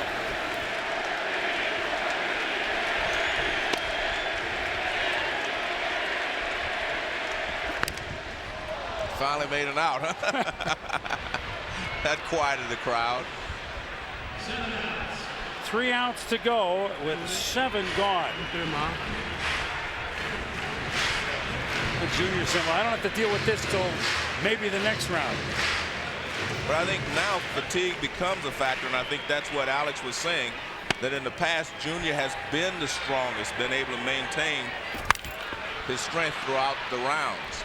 And I think you can see right there, Sammy's getting a little tired because all of a sudden he's dropping his back shoulder and he's popping a few balls up. I mean, you only have so many great swings in you unless you are Junior Griffey. And you look at the size of his bat compared to what Junior uses. I mean, you can see it all the way from the booth, guys. You really can. Sammy used a real, like an R161. Yeah. That's a real thick handle with a real big barrel. This is a rainmaker. Gone! Hey, Nomar, could you swing a bat like this heavy? Are you kidding me? I got to kick it up to my shoulder. There's no way. Nomar uses a size 33, I believe, right, Nomar? 33, 31. I can't use anything bigger than that. It'll swing me. Nomar went 4 months without breaking a bat. I've never heard of such a thing. Yeah. You have to be a good hitter. You have to be hitting everything on the good spot. See, Nomar, I think the Red Sox should give you a bonus just for not making them buy more bats. That's what they said. I get to save money. You know, the less bats. That's really all it's about. That's why they love you up there.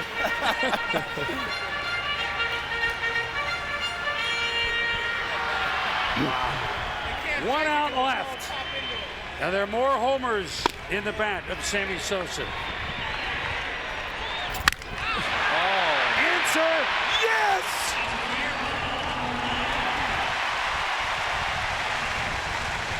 What is the all-time record for one round? And there's 9, and the record is 13, so he's approaching that record. McGuire last year hit 13. But remember, McGuire tired himself out and didn't do as well in the final round. Oh, Carl Everett has his work cut out for him, boys. Yosa!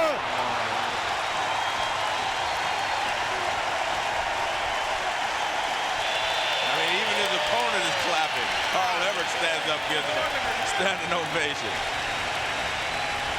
That ball actually stopped up there, huh? Oh, my God.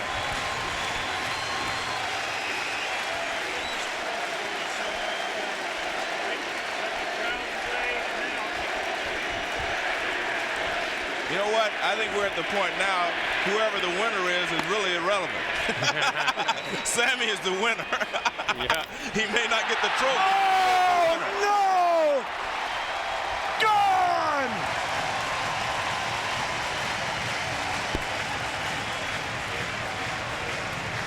This is amazing. You have to remember, last year we're in Boston. It was a lot shorter in left field to hit balls out. This is a big ballpark, and as Barry Bonds said, these guys are making it look small. And this is a huge ballpark. Gets under this one just a little. 11 home runs and a standing ovation here in Atlanta.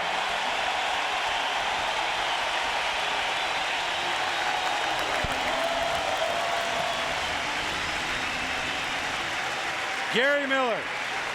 Sammy, what an honor it is to be the guy out of all this throwing of 50,000 plus to stand next to you. You rose your bat in the air. I mean, there was something special going on up there in that batter's box. You know, that's why we come here to have some fun. Like I say, for the last 2 years I haven't had some fun, and today I'm having a lot of fun. Over 5, which one the one that impressed you most? You went in that second deck twice, and then that thing out in center field out by the furnace ducts. What impressed me the most is everybody here has some fun. All the fans come here to support us, and that's a thrill. That's something you can, you know, I really, really appreciate everything the fans do. Well, no mercy on Carl Everett. He's going to have to put on quite a show. Congratulations, Sammy. Thank you. Back to you, Chris. All right, Gary, thank you. Guys, where do we begin? Well, this is just a mere 486.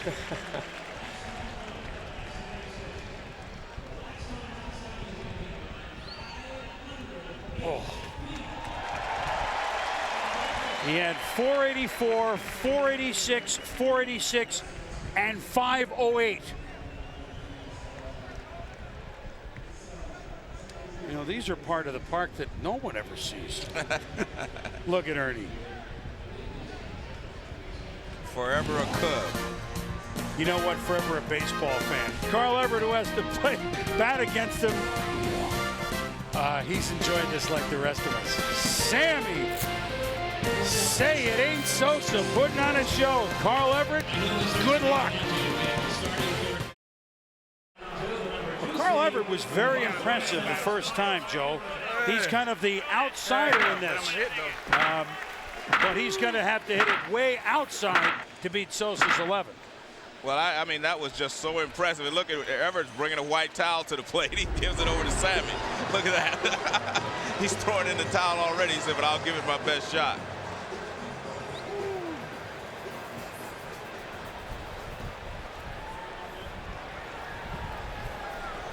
Well, it's hard to hit 11 home runs at once, but you know what? Here's a heck of a start for Carl Everett. Back, and gone. One swing, one homer. Maybe Sammy inspired him. Inspired the rest of us.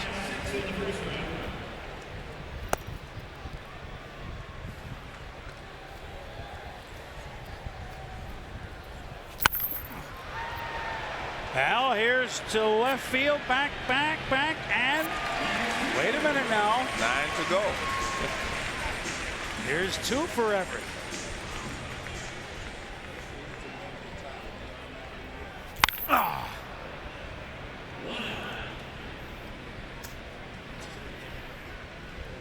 We should explain another change in the rules because we're going to head-to-head competition. We have what's called, Joe, I'm going to call it a blast-off. Now, I know Carl's got a long way to go to get to 11 home, but let's say they finish up tied with the same home runs. There's no artificial tiebreaker. Then they go one swing for one swing for the other.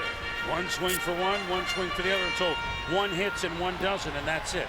So a blast-off, perhaps. Wow. Nomar, did you give Carl any advice here? Yeah, I said you only need to hit 12. And I told him, you know what, doesn't matter how far you hit him, just hit him over the fence.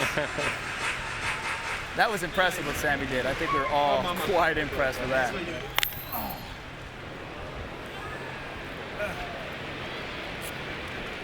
I think Sammy just woke this crowd up. He woke all of us up. We were here on the field. We all had to stand up for that. Isn't it fun getting a view of this when you're not worried about him hitting homers against you, Nomar? I mean, you can just marvel at what all the players do. Oh, absolutely. Absolutely. When you see these guys doing what they're doing, it's great. And you have to marvel at it. I mean, we're still fans at heart. Not only do we play this game, but we're fans too. And we're like, wow, what some people can do, it's amazing. Hey, Nomar, you and Alex and Derek Jeter, shortstops together in the All-Star game for the first time because Omar Vizquel's been so good and always one of you guys has missed it. And Alex, I'll bring you in on this too. The three of you guys are such good friends and such students of the game and lovers of the game, and now you get to play on the same team. How's that going to be? Well, it's nice. It's nice. I tell you what, the only thing I miss, I know Alex is up there and he's hurt a little bit because he definitely deserves a start. But I'm glad he made it out there to see him and everything. I'm glad he's here. But it's fun. You know, people say, you know, there's such a rivalry between us three. You know what? We all enjoy the game, and I think that's the most important part. Yeah, I think to echo what Nomar says, not only do we respect each other on the field, but we're all becoming very, very good friends off the field. And we had a chance to hang out a little bit this winter, and hopefully we'll be able to duplicate that. But more than anything, we're all just huge, huge fans of the game of baseball, and we like to play the game the way it's supposed to be played. Are all three of you guys bachelors? Are you Nomar? What's that? I didn't hear that question. He said you guys were hanging out together. I said all three of you bachelors? I am. Yeah, all right. I think so. We're all real young. Three young bachelor shortstops hanging out together. That's a pretty good combination. Does Everett keep this one fair? Yes, he does. Home run. What's interesting, A-Rod, I'm talking about all these young players and how good they are and how they're progressing. And heck, you're younger than all of them. You're only 24 years old. You'll be 25 later this month. That's why he always pays. Well, Everett with number 5. Joe, the one thing about it is that I am the youngest, Derek is the richest, and Nomar's the best. So it's a nice combination of how things work out. Yeah. That's pretty good. Right. I don't think any of you guys are hurting a little. Going to be hurting ever. And guess what? Carl Everett is hanging in here with 6 home runs. I know he's got a way to go, but give him the nod. 6 in the first round, 6 in the second round. So do you guys all go to Joe Torre, Nomar, and Alex at there like, hey, can I play 4 innings, Skip, or is it 3-3-3? What is it? I told them, I said, they can play all they want. I want to watch them too. I want to watch these guys play. That's what I came for. That's the same thing. You just want to go out, get in a bat or two, and Joe says, get you out of there, and you got a big smile on your face. Make it look good. Yeah. Carl Everett's got to hit 5 homers here before he makes the next out.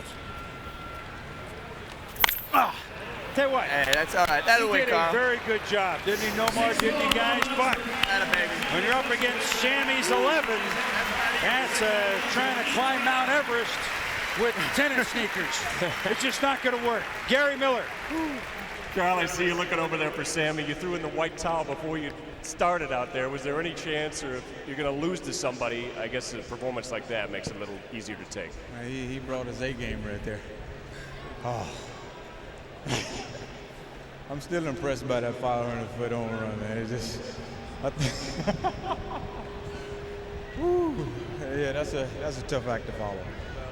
At least you were part of it, and your 6 home runs was as good as anybody got in the first round. Congratulations, Carl.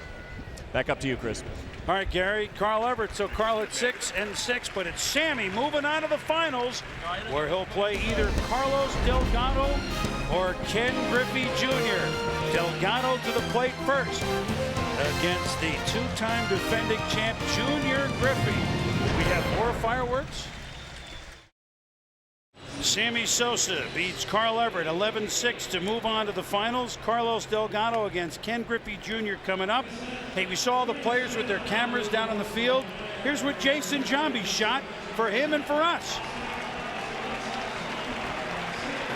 Hi, this is Jason Jambi, and I'm from the All-Star Game. And nobody really cares about the All-Star Game. The only thing that cares about is the home run contest and people going deep, and I mean real deep. And there's all the big boys getting ready to battle. Hometown boy. Look at them, they act like they're friends. They don't like each other. No one stays fair. That's just an out here, though, home run derby. Where is my little idiot brother? Who are you security for today? Well, they told me Derek Jeter. I don't know why. Where's my boy at? There's my boy. You think he's nervous? Not. That was great, Jason. How about those A's? You're not tough to shake them. Very tough, Chris. They have a very good team. They have a great manager, and you know, they have a lot of sluggers over there, and they have a nice starting rotation too. So it's going to be a great race. Everybody forgot about the West, but they have a good race going over there, so we're going to have a lot of fun. And they have one going on in the AL East, where Toronto, led by this man, Carlos Delgado, and tomorrow's starter, David Wells. That is clearly going to be a 3-team race to the end. And as we said, the team leader, Carlos Delgado, who has become not only a power hitter, but a great overall hitter, right, Joe? I mean, yes, he's like I said, I've seen all the improvement that he has made and all these young players. I'm just impressed with how well they've disciplined themselves and how well they've improved, how much they've improved over the last couple of years. And I'll tell you something else. Delgado always got a hard time for his defense because, as you know, he came up as a catcher with the Blue Jays. But he said, I'm not signing here to be a DH. I'm signing here to play first base. And Jim Fregosi told me he has worked hard, and the results are already evident in the way he fields the first base position. You know, Chris, you know, this might be Chris and Joe, this might be the first time that I can remember, maybe in home run contest history, that you have both first basemen that were voted in, not in the home run contest. You're right. That's kind of weird. A good call. Usually those are the sluggers. Come up and join us more often. Yeah, keep us on our toes. Not that we want to see you injured out there. No. Because I actually think the American League West depends on the condition of your knee. If you're healthy, I think you guys are in good shape. You think you're playing on Thursday? You don't know yet. You know, I don't know about Thursday, Chris, but I'm hoping over the weekend. Rick Griffin's working really hard with my knee, and I'll tell you, we've done a nice job. We have a really nice ball club, and got to, you know, credit Howard Lincoln and Pat Gillick for assembling a nice ball club. Gary! Does it get out? Not quite. You saw that shot of Sammy Sosa staying loose for the next round. He took the swings. So, almost like a DH, going down there, just taking swings, walking around. Well, the one great thing here is it's so warm here, you don't have to worry about staying loose. That's for sure. Carlos Delgado with hard to get untracked here. He has 3 outs and only 1 home run. Will this stay up long enough? Not quite. I mean, there's an extra base hit in the bigs, but it's an out here.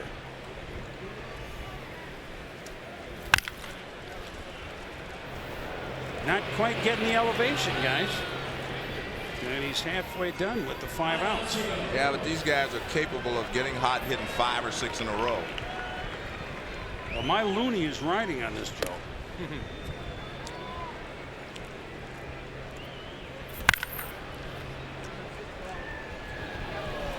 Gary, Sammy, you needed a little bit of time off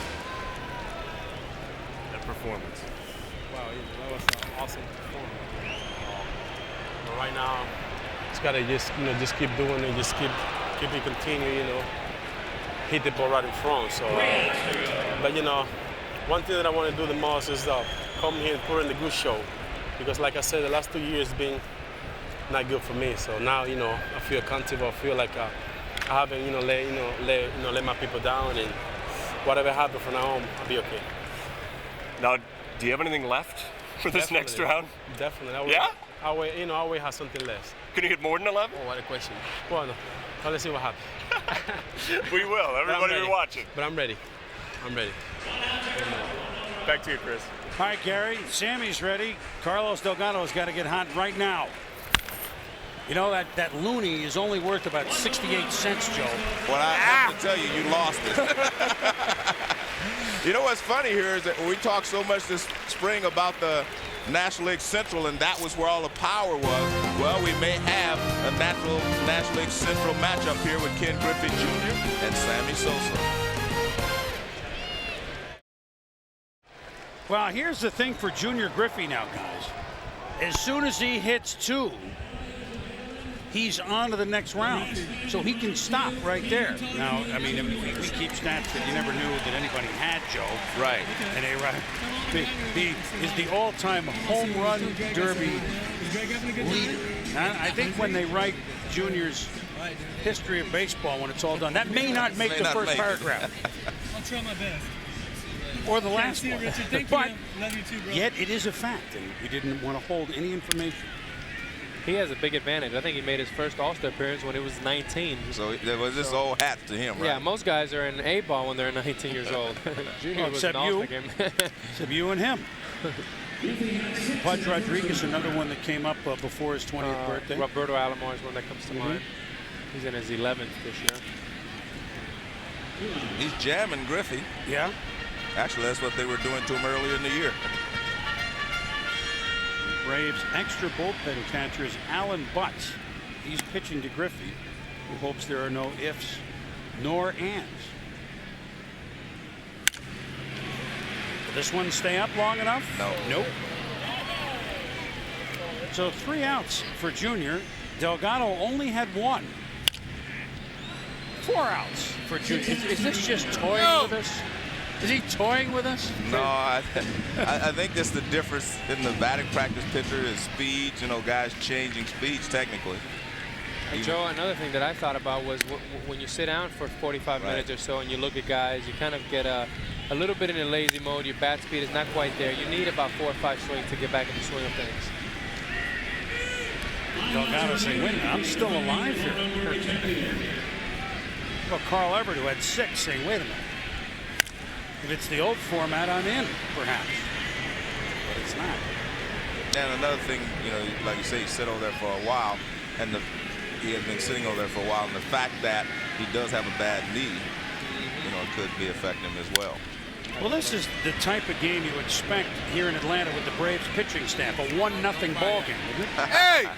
Phil! Edgar! And the crowd say, hey, Junior, let's go here. You only got 3 outs.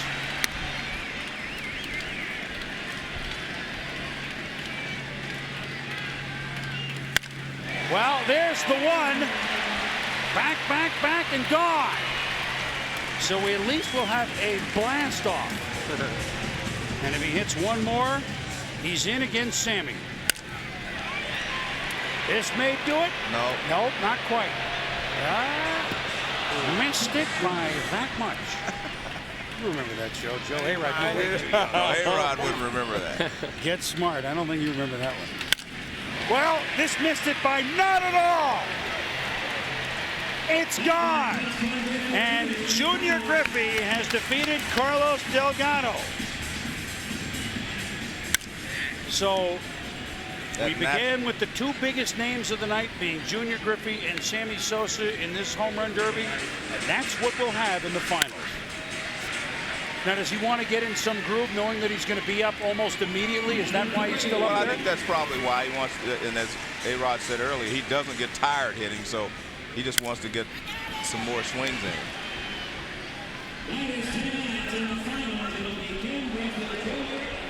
He tried to take out half of the American League, his old league there with that pop-up. But Junior Griffey with 3 home runs has defeated Carlos Delgado in a pitcher's duel. And it'll be Griffey and Sosa. You know, when we came to the park, that's kind of what we were hoping for quietly. Sometimes you get what you ask for. Well, the suspense is killing us, guys. Who's in the finals? His microphone's not working. He's got a good enough voice. Ladies and gentlemen, your attention, please. Tonight, here at the 2000 Century 21 Home Run Derby, we started with 8. We are now down to the final 2. Batting first. In 1998, he hit 66 home runs. Last year, he hit 63. So far this year, he's got 23 homers. And tonight, he blasted one 508 feet to center field. He'll be batting first. Ladies and gentlemen, he is, of course, Slammin' Sammy Sosa.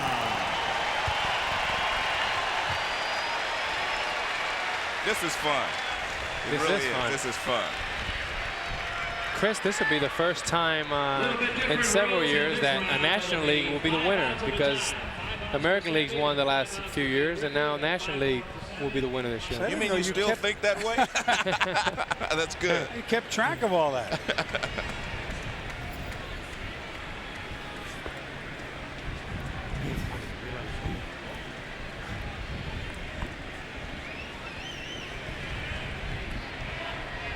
So here we go. Of the home runs hit in the 2 rounds in the home run derby, the longest 6 were Sammy's. 508, 496, 486, 486, 484, 455. Tries for dead center. Not quite the furnace, but it's a home run. Griffey sitting there says, well, now I need 2.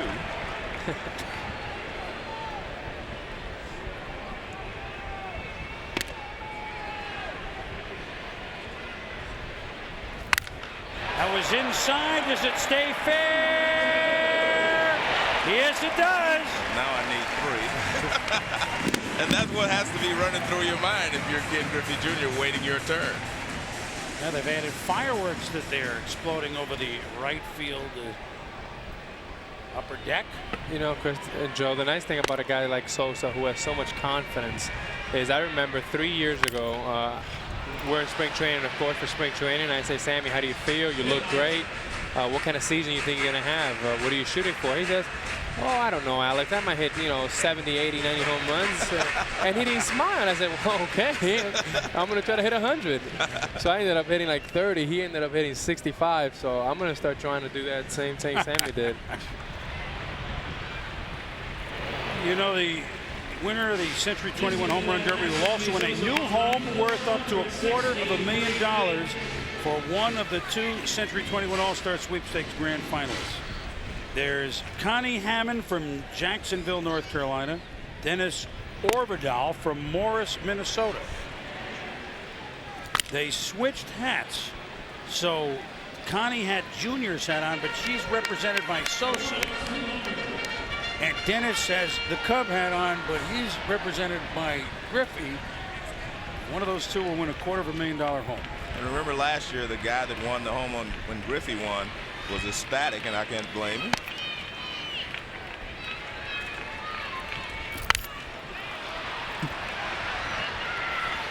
The only thing is that they ask whoever wins the home for him, Griffey or Sosa, don't practice their swings inside. Here's the way we've changed the finals. They do get 10 outs, but it's 5 outs, then the other man bats. Then it's back to Sosa for 5 more outs, then Junior bats for 5 more. So this is also a change. He's playing for the All-Star break this year. He's with the National League and the Cincinnati Reds. He is the reigning and defending 3-time home run derby champion. He's from the Cincinnati Reds, Ken Griffey Jr.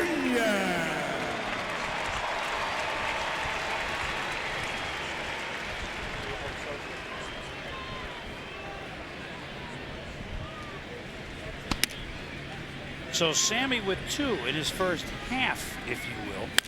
You know, Chris, this type of format, in my mind, helps a guy like Sosa out, because Griffey can stand there like we alluded to earlier. He can swing 50, 60 swings with no problem. This gives Sosa a chance to refocus, get his energy back, and get the Sammy Sosa swing going like he knows he can. Good point. Under this one, this will be an out for Junior.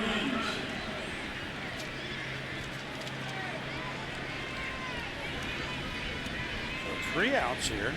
Sammy's 2 looking a little better, at least. Yeah, this is not going to make it. But Junior took a long time to get going against Delgado, too. His first 7 at-bats in the semifinal match were all outs. Like to get 1 on the board here. And this is going to be close. Back it goes to right, and the bouncer off the top. He made it by that much. Now we should clear this up. I got different information, but that's Connie wearing the red hat, and she's rooting for Griffey. That's Dennis wearing the Cubs hat. She's represented by Sosa. And he's just hit another one. We're tied at 2.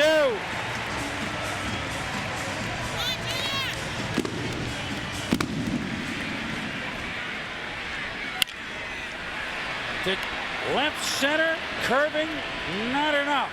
Oh, look at the nice run by that youngster out there. Well, we're halfway through, perhaps.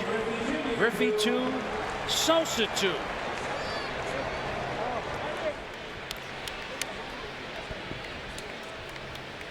And Connie was enjoying this, but she wasn't sure that Griffey was going to get on the board. Here's the first one, guys.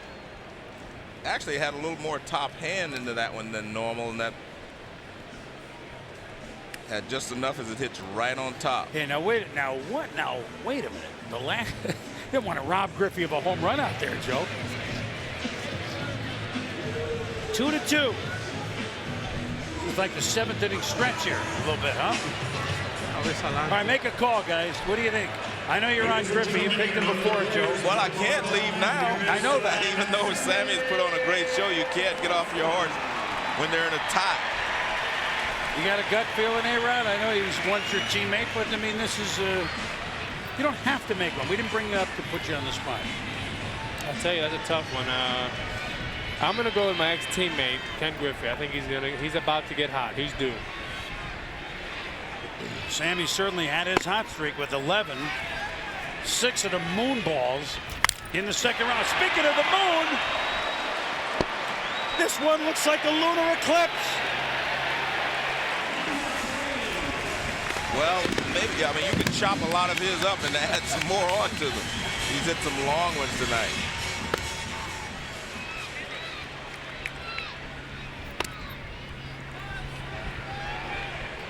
So 3-2 Sosa.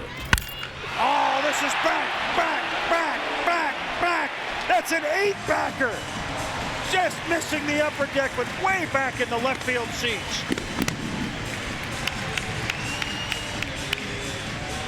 All of a sudden, Sammy's bat's starting to sound like Vladimir Guerrero's. There's an explosion when he hits it.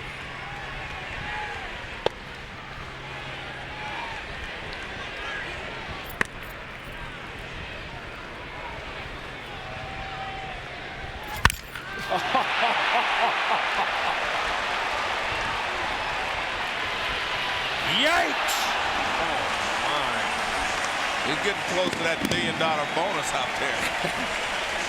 A house, $1 million bonus, a $250,000 house. He's going to make some fans real happy, isn't he?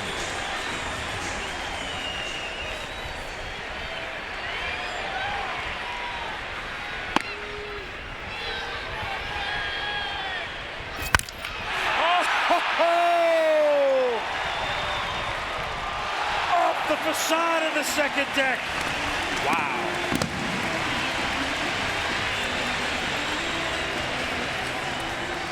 You know, Chris, it's great to see this type of contest because you have two totally different styles of hitters. Right. You have a guy that can probably bench press 400 or 500 pounds.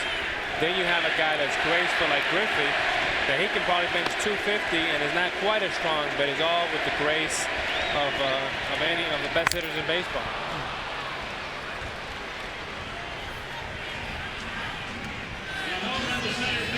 Sammy Sosa, 480. Sammy now has the 10 longest home runs that we've seen tonight, guys. I mean, the top 10, all Sosa. Still only one out in this particular group of 5. So 4 outs to go for Sammy with 6 gone.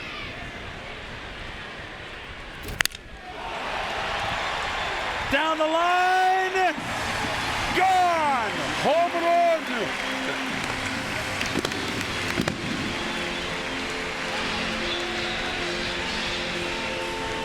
The commissioner.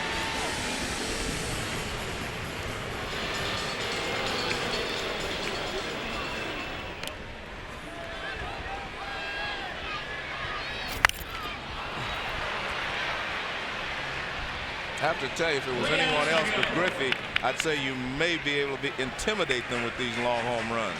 But Griffey has been there before.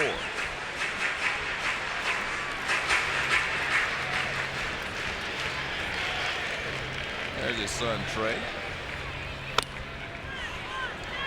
You know, when these guys are hitting, all they're looking is for that one hot streak. Oh, man. That's almost a Savannah. Wow. They're looking, Chris, for that one hot streak in which they can hit 9, 10, 15 home runs in a row. And that's why Griffey's never out of it, because he can always hit 15, 14 in a row. So Griffey's calm, cool, and collected. He's still in this thing.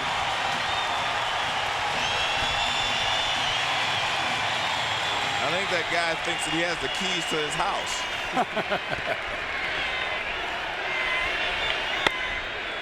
Tell you what, and you guys have both alluded to it, we may be seeing the jump start to an enormous second half of the season from Sammy in Chicago, right here tonight.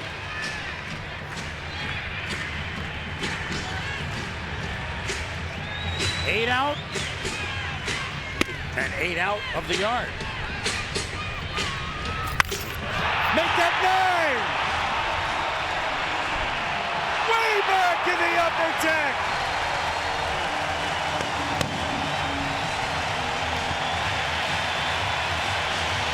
How about that kid bringing a glove to the park and saying, "Mom, you mean you couldn't seat us any closer than 500 feet and he's got a ball?" I tell you what, the NBA has this slam dunk contest, but nothing compares to this. I went to the slam dunk contest this year and I was excited, but this is like the most excitement I've ever seen in any kind of exhibition like this.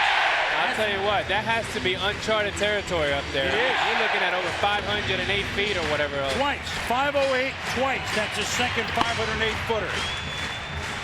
You can feel the electricity in this place, and they're really getting excited and behind Sammy. 1 out left. And Sammy steps way off the batter's box. Joe and Alex, like he's gearing for one last gargantuan blast. He's going to wait for the pitch, too. I like this.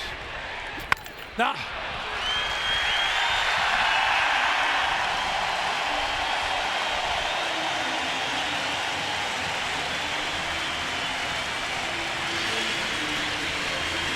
has Sammy Sosa put on a show tonight, folks? Seems like a heavyweight champion fight or something. It's a hell of a show. And you're right, he fed off the electricity here, don't you think, guys? You know, Sammy's the type of guy, he likes the excitement, he likes the crowd, he likes the energy, and these people, you can hear him, Sammy, Sammy, and I'll tell you, he was incredible. He put on a great show. A pair of 508-foot home runs. He has the 12 longest of the night. And a man of 1,000 faces. Griffey, dad and son, saying, you know what? That's pretty good. Well, Sammy set the bar pretty high. He's got a total of 9. Can Jr. respond in his own way?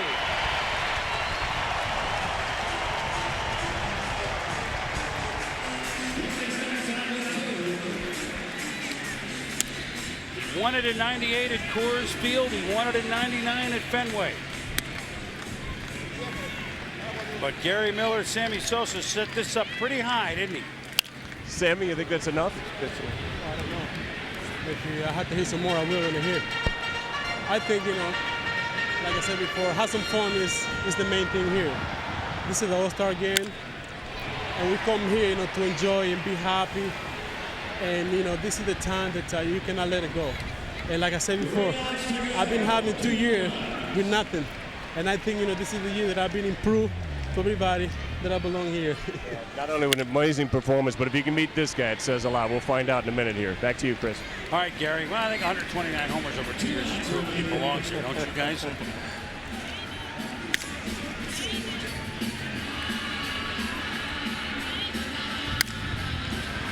Gets under it and hits it to center.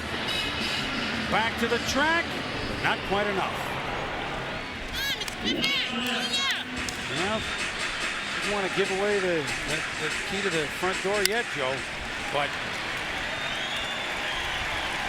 I think Junior saw that this was almost a no mas, huh? That was a no mas. Sammy Sosa. I'll tell you, the fans got what they wanted, though. Those are the two guys they came out to watch, and they got it, and they put on a great show. They really did. Dennis Orbital, his wife Cindy from Morris, Minnesota, has just won a house from Century 21 worth $250,000, and they can't wait to run over to see Sammy. This is nice. 2 new Cub fans in Minnesota, I can tell you that. Right.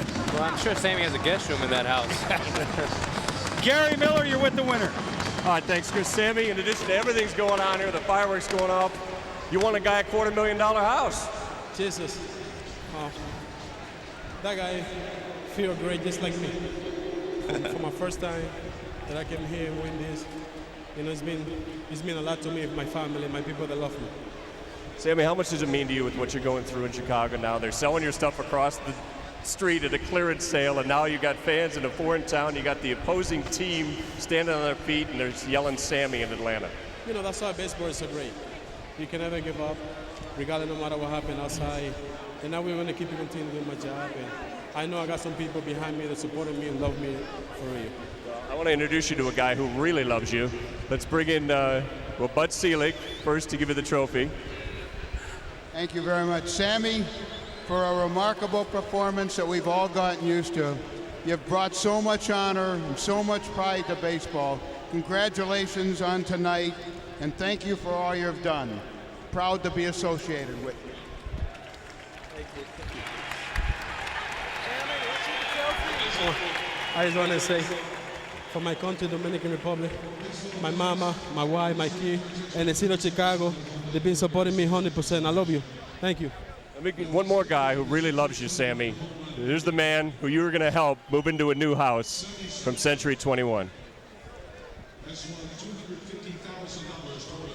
Congratulations. All right. Thank you, buddy. Dennis, what do you think of this guy? He's a king, man. He's Batman. Thank you, thank you.